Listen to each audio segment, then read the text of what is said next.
All right, so we're going to amend the soil that we used from last year. This is 30 gallons of soil. Well, 30 gallons that's basically comprised of about 20 gallons of this last year's soil. And I took some from each pot, mixed it all together, and did do a soil sample on it, and it did come up that it was pretty deficient in most areas. So I've amended for that. What I'm going to do is add in the following per pot. What I have here is a combination of 3 cups of dolomite lime, 3 cups of azomite, 1 cup of oyster shell. So we got that here.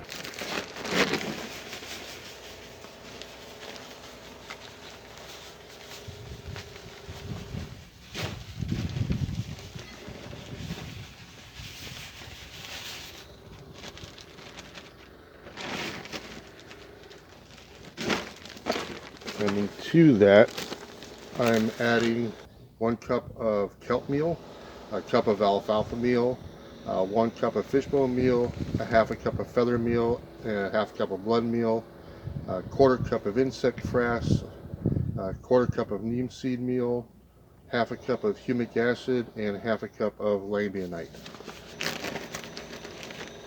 Again, it's just for 30 gallons of soil.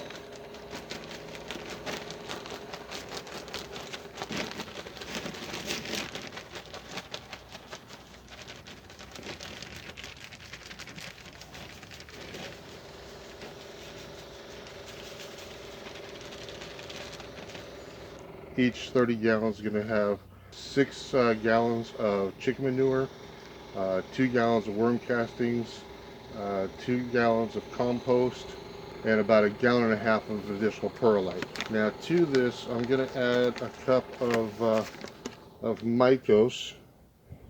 Give it some nice beneficial inoculants in there.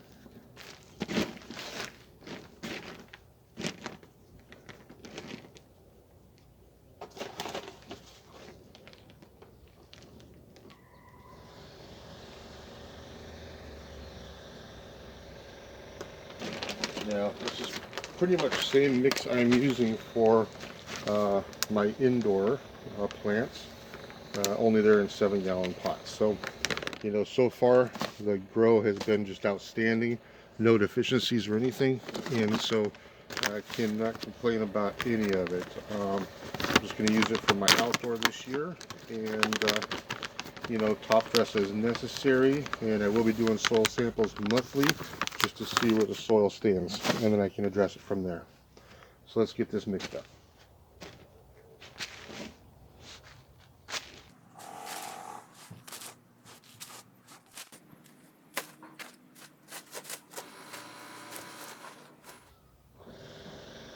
Okay, so it's getting there for now. I'm going to put it in each pot, and then I will be taking this thing out in about a week, mix it up again, and then call it done. We'll just let it cook for a couple of, well, 6 weeks or so, and then it'll be ready to plant. So, oh, in addition to what I mentioned before, there's also 6 gallons of coco coir in here to give it a little bit more aeration.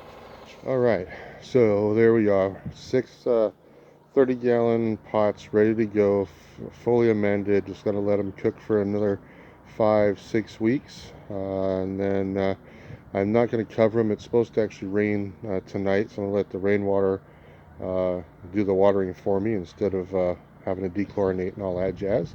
So yeah, I'll let them get them good and saturated. Well, not terribly saturated, but get them nice and moist, and then I'll give them a cover and, you know, make sure they only get so much water because it's going to rain off and on for the next couple of weeks here. So the hard part's done.